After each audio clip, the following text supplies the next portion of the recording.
2 wheels. He was never far away from either his bike or the track. Well, come to think of it, he was never far away from a gorgeous blonde, a bottle of champagne and a nightclub. Yeah, he was a real idol. A pin-up. Yeah.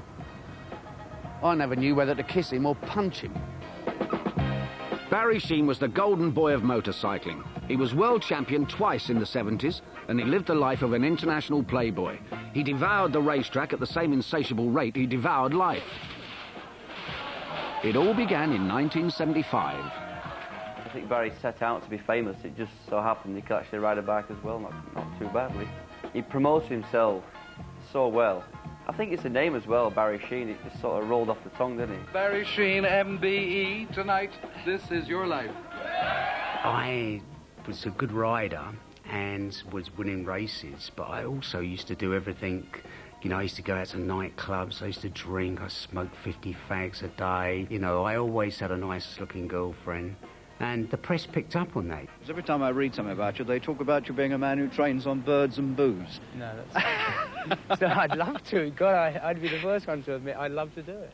I wasn't obsessed with motorbike racing because, you know, there was lots of other things that interested me. Oh, I am in the Christmas mood. Oh, Henry, may I please intrude? By Jove, it's Barry. What have you there? Lots of goodies from you know where. I had a phone call one day, and would I agree to a documentary being made? I said, oh, yeah, absolutely, no doubt.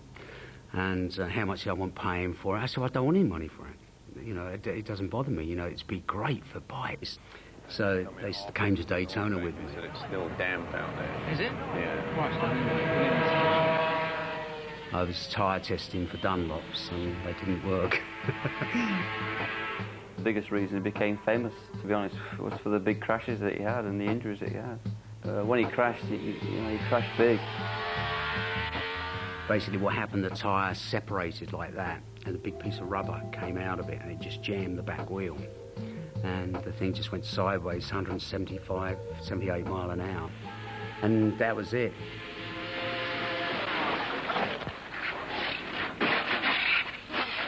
Come on, let's go. I didn't get knocked out or anything like that, you know, and I can remember all standing there looking at me. I thought, what the fuck? I'm okay. I'm really all right. Just take my helmet off, give me a fag and I'll be all right, sort of business. When I see the footage now, yeah, I can remember exactly being there, etc., because as I said, I wasn't knocked unconscious at all, but it didn't bother me, you know, I was in a lot of pain. Shit, I feel as if I've been barbecuing my arse and my back and my shoulders. Did they ever get to that one on your back? No way, I didn't tell them about it. It hurt enough when they was doing the other ones. After the crash, they flew the footage back.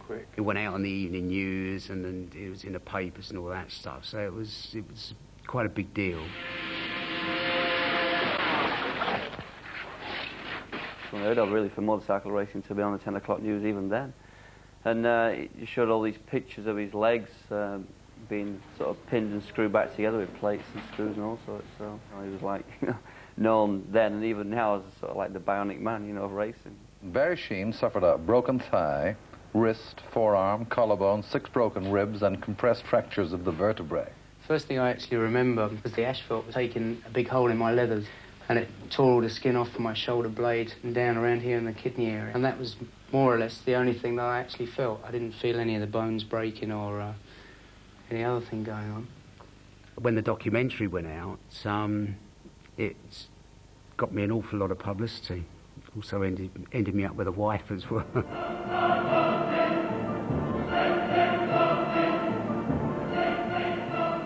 One night I was going into Tramp nightclub with some girl and then she was walking out with her husband. And I looked at her and thought, God, yeah, I know, that's it. That's definitely, she's the Old Spice girl, yeah. So I just looked at her and she totally ignored me and that was that. I didn't think any more about it. And then the next day the phone rang and she said, oh, my name's Stephanie McLean. I saw the documentary, I'd like to borrow your leathers. It'd be good to use for a picture. I said, yeah, that's okay, but if you do, there's no way I'm not going to try and get your knickers down. She said, I'm married. I said, I don't care. So she got my leathers and I did. She'll hate this.